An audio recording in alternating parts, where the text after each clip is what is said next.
dengan rute Bandung-Denpasar. Ya, kekecewaan ini pemirsa karena setibanya di Bandara Igusti Ngurah Rai banyak barang milik penumpang yang tertinggal di Bandung.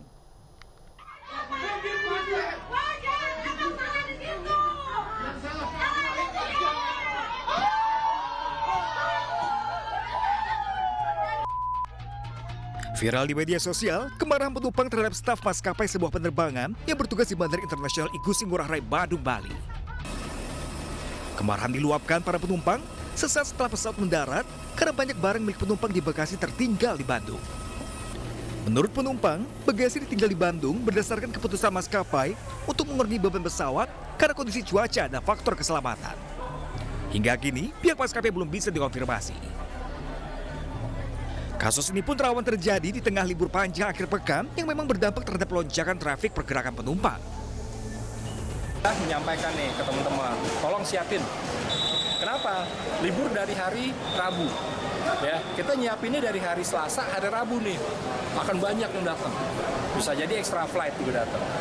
Nah, nanti pada saat fase kepulangan, kita jaganya di hari Minggu, kalau nggak di hari Senin gitu. Itu ya, prediksi peningkatan trafiknya berapa persen, Pak? Kalau dilihat dari jumlah yang ada, berdasarkan histori ya, nah kita kan cek juga histori, kemudian cek juga ke teman-teman media, ke teman-teman maskapai ya, memastikan kira-kira berapa sih. Nah, saya hitungannya saat ini memperkirakan bisa jadi naik sampai 32.000, 33.000 saat ini. Pihak bandara pun mengimbau jika terdapat bagasi penumpang yang masih tertinggal di bandar keberangkatan, penumpang diharapkan melapor ke bagian lost and found maskapai pengangkut. Dari Badung, Bali, Bagus Alif, iNews melaporkan. Ya pemirsa, kita beralih ke informasi selanjutnya. Pemantauan udara dilakukan Angkatan Udara Arab Saudi di lokasi-lokasi pelaksanaan rangkaian haji. Tim Liputan iNews berkesempatan mengikuti pantauan udara dengan helikopter secara eksklusif.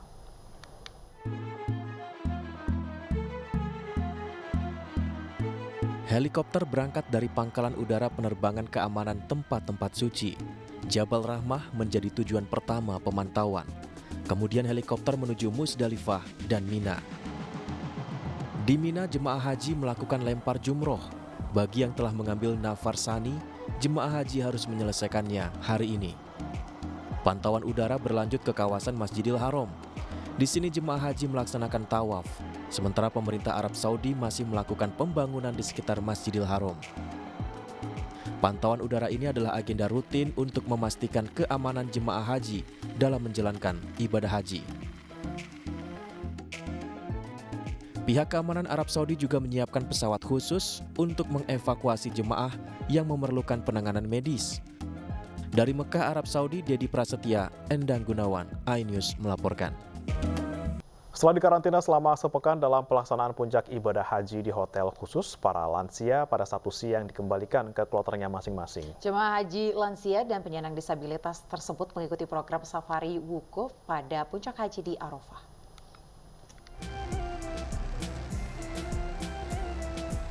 Satu persatu para lansia ini mulai dijemput dari hotel. Sebelumnya mereka ditempatkan di hotel khusus selama prosesi puncak ibadah haji untuk menjalani safari wukuf. Para jemaah lansia ini menjalani safari wukuf karena kondisi kesehatannya tidak memungkinkan untuk wukuf secara mandiri. Selain disafari wukufkan, para lansia ini juga diwakilkan saat lempar jumroh. Dengan menggunakan bus khusus, lansia dan jemaah haji berkebutuhan khusus ini dikembalikan ke hotel dan pemondokan masing-masing. Jemaah saat kita ambil dari kloternya, hampir rata-rata mereka adalah seluruhnya pengguna kursi roda. Kondisi kesehatannya saya kira memang sangat-sangat istilahnya perlu perhatian khusus. Ya, mulai untuk keperluan pribadi ya, seperti makan, bersuci, mandi dan seterusnya, itu seluruhnya butuh bantuan. Jamaah berkebutuhan khusus dengan kondisi yang mungkin ya tidak ideal lah. Mereka datang dengan apatis, kemungkinan susah komunikasi. Alhamdulillah setelah kita ajak terapi bicara, kita dampingi, kita adakan senam pagi bersama. Sebanyak 129 lansia dan jemaah haji berkebutuhan khusus ini rencananya akan mendapatkan prioritas pemulangan lebih awal atau tanazul dengan menyesuaikan jadwal penerbangan ke tanah air. Dari Mekah, Arab Saudi, Ahmad Tosari, iNews melaporkan. Ya, pemirsa, setelah melaksanakan rangkaian ritual ibadah haji, jemaah haji Indonesia dijadwalkan akan kembali ke tanah air pada lusa tanggal 4 Juli. Ya, rencananya sebanyak 18 kloter pulang di hari yang sama, dimulai dari Embarkasi Batam dan Pondok Gede Bekasi.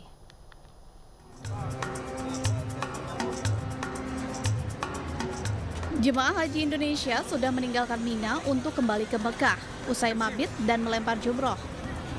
Selanjutnya, gelombang pertama jemaah haji akan bersiap kembali ke tanah air. Sambil menunggu jadwal pulang, jemaah haji masih akan menjalani sejumlah ritual, seperti tawaf ifadah, sa'i, dan tawaf wada atau perpisahan. Rencana kepulangan jemaah haji Indonesia akan dimulai pada tanggal 4 Juli sebanyak 18 kloter. Dimulai kloter 1 BTH, kemudian JKG 4 dan seterusnya.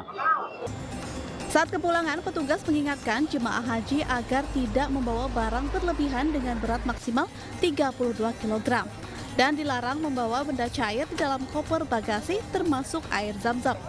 Dari Mekah, Arab Saudi, Dewi Murtiningrum, iNews melaporkan. Ya, pemirsa, sebanyak 24 jemaah haji Indonesia meninggal dunia selama prosesi puncak ibadah haji di Mina. Sebagian besar penyebab kematian adalah heat stroke atau sengatan panas.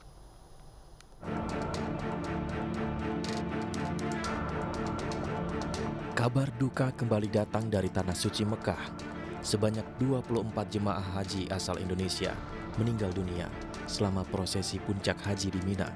Sebagian besar jemaah wafat di tenda-tenda Mina, sementara sisanya di Rumah Sakit Arab Saudi. Mereka adalah jemaah haji reguler dan khusus. Jemaah yang meninggal di tenda Mina berjumlah 14 orang, di RSAS sekitar Mina 6 orang, di pos kesehatan Mina dan di perjalanan 2 orang. Mayoritas jemaah haji yang meninggal adalah lanjut usia dengan penyakit jantung, paru-paru, dan diabetes. Jemaah yang meninggal rencananya akan dimakamkan di Syarayah dekat kota Mekah. Jemaah yang dirawat di rumah sakit Arab Saudi yang berada di sekitar Mina, ya, di Mina Al-Wadi kurang lebih ada 56, termasuk rumah sakit Mina Al-Jasir. Nah, ini untuk perkembangan sampai dengan jam 10 ini tanggal 29 jemaah haji Indonesia yang wafat itu sebanyak 24 orang, 22-nya reguler dan 2 haji khusus. Sementara itu jemaah haji Indonesia yang dirawat di RSAS kawasan Mina berjumlah 56 orang. Sedangkan jemaah haji yang diobservasi di pos kesehatan Mina mencapai 189 orang. Sebagian besar jemaah haji mengalami heat stroke karena terkena sengatan atau paparan langsung matahari dengan durasi yang cukup lama tanpa menggunakan pelindung diri. Dari Mekah, Arab Saudi, Dewi Murtiningrum, iNews melaporkan. Selesai menjalankan ibadah haji, Ganjar Pranowo kembali ke Indonesia. Dalam perjalanan ke tanah air, pemirsa, Ganjar sempat bertemu dengan Menteri Pariwisata dan Ekonomi Kreatif Republik Indonesia, Sandiaga Uno. Pertemuan antara Menparekraf sekaligus bakal calon wakil presiden dari P3, Sandiaga Uno, dan bakal calon presiden dari PDI Perjuangan, Ganjar Pranowo, terjadi di King Abdulaziz International Airport, Jeddah, Arab Saudi. Pertemuan keduanya dilakukan selepas menunaikan ibadah haji. Sandiaga Uno dan Ganjar Pranowo menggunakan pesawat yang sama untuk kembali ke Indonesia.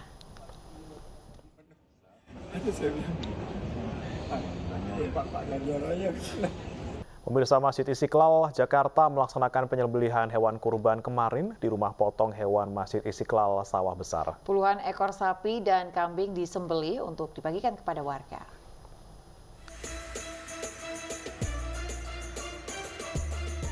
Sabtu pagi Masjid Istiqlal melaksanakan penyembelihan hewan kurban bertempat di rumah potong hewan Masjid Istiqlal Sawah Besar, Jakarta. Sapi milik Presiden Joko Widodo dan Wakil Presiden Ma'ruf Amin mengawali proses penyembelihan hewan kurban.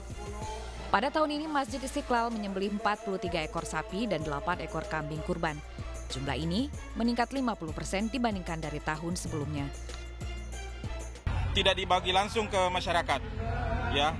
Jauh-jauh hari sebelumnya ada mereka memasukkan proposal ke kami dari masjid, musola, panti jompo, rumah yatim, rumah tahfiz, kemudian penyandang disabilitas, tunarungu, tunanetra, dan insya Allah kami usahakan semua yang memasukkan proposal ke kami itu akan mendapatkan daging hewan kurban. Meskipun mungkin jumlah yang mereka minta misalnya 200, ya kami kurangi 100. Yang penting kan bisa mencicipi juga hewan kurban di Masjid Istiqlal.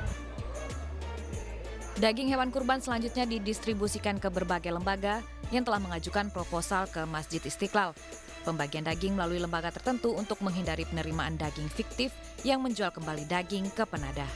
Tim Liputan iNews melaporkan. Pemirsa, ratusan warga dari 4 desa di Majalengka, Jawa Barat berebut pembagian daging kurban di rumah salah satu pengusaha sapi. Setiap warga menerima daging kurban seberat 1/4 kilogram daging sapi.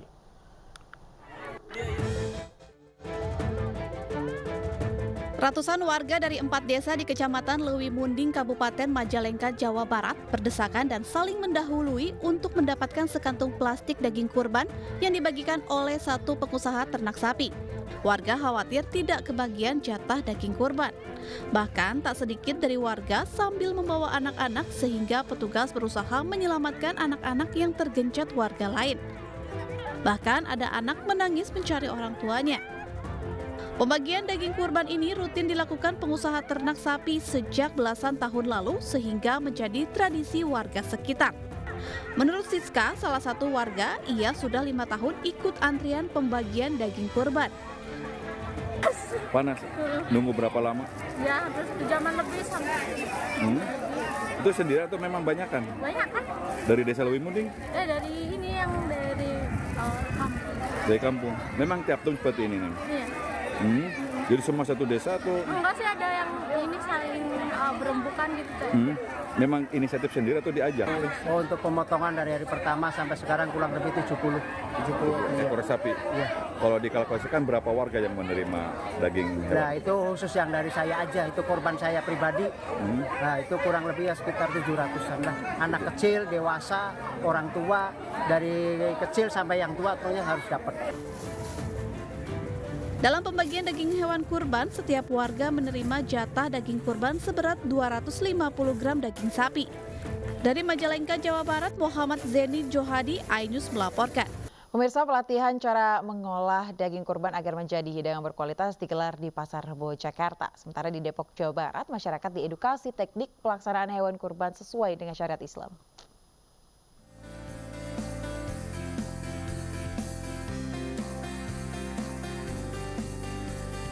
Idul Adha adalah hari raya yang ditunggu-tunggu umat Islam setelah Idul Fitri. Karena di hari yang istimewa dan penuh kemuliaan itu terdapat daging kurban. Agar dapat mengolah daging kurban menjadi masakan yang lezat, kelompok sukarelawan Muslimah Ganjar mengadakan pelatihan memasak sup dan gulai kambing di Pasar Rebo, Jakarta Timur.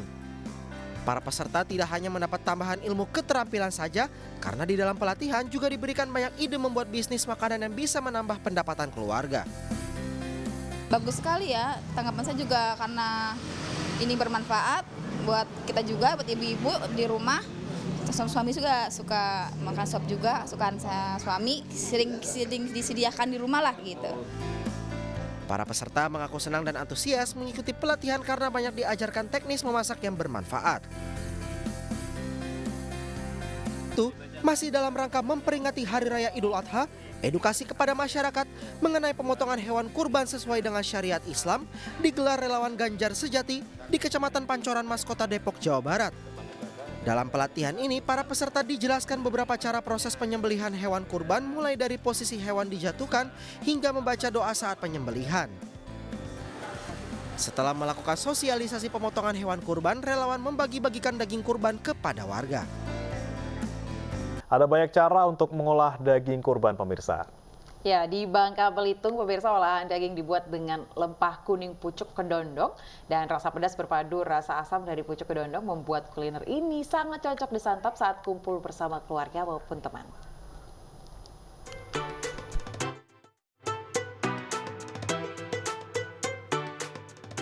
Hari Raya Kurban identik dengan kambing dan sapi yang akan dipotong dan dimasak sesuai dengan selera untuk disantap. Ada banyak cara memasak daging hewan kurban untuk menjadi kuliner yang enak disantap bersama keluarga maupun sahabat. Di Bangka Belitung, warga kerap mengolahnya dengan lempah kuning pucuk kedondong. Resep tradisional ini sudah ada sejak ratusan tahun silam. Untuk mengolah kuliner khas Bangka Belitung ini tidaklah sulit. Langkah pertama, kepala kambing dibakar hingga seluruh bulu lepas dari kulitnya. Hal yang sama juga dilakukan pada kaki kambing. Setelah dibakar, gosok dengan sikat sembari disiram air hingga seluruh bagian hitam sisa pembakaran mengelupas dari kulit kambing. Kemudian rebus kepala dan kaki kambing hingga teksturnya menjadi lembut. Sambil menunggu rebusan kepala kaki kambing matang, siapkan bumbu rempah seperti bawang merah, cabai rawit, kunyit, lengkuas, terasi, garam, dan penyedap rasa. Blender halus semua bumbu lalu masak bersama air sebagai kuah lempah kuning. Potongan-potongan bagian kulit kepala dan kaki kambing masukkan ke dalam kuah yang sudah mendidih.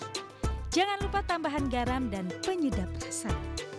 Tunggu hingga mendidih dan matang lalu angkat dan hidangkan. Menurut saya ini yang pertama ya, dagingnya itu nggak amis.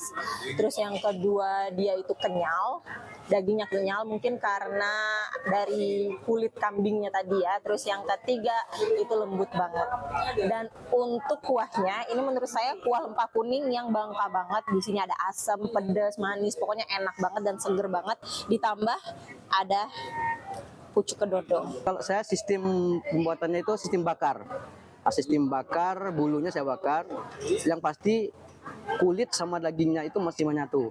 Nah, ketika kita makan, teksturnya itu masih ada rasa kenyal dari kulitnya.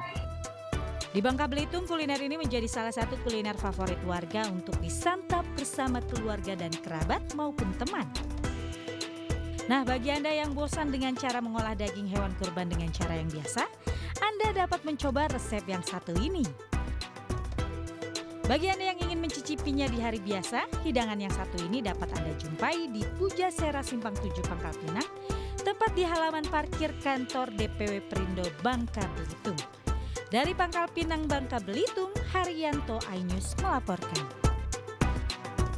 Pemirsa, Partai Perindo memaknai Idul Adha 1444 Hijriah sebagai nilai ibadah dan semangat berbagi kepada sesama. Seperti yang dilakukan pengurus DPD Partai Perindo Gorontalo Utara yang berkurban dan membagikan daging kurban kepada masyarakat yang membutuhkan.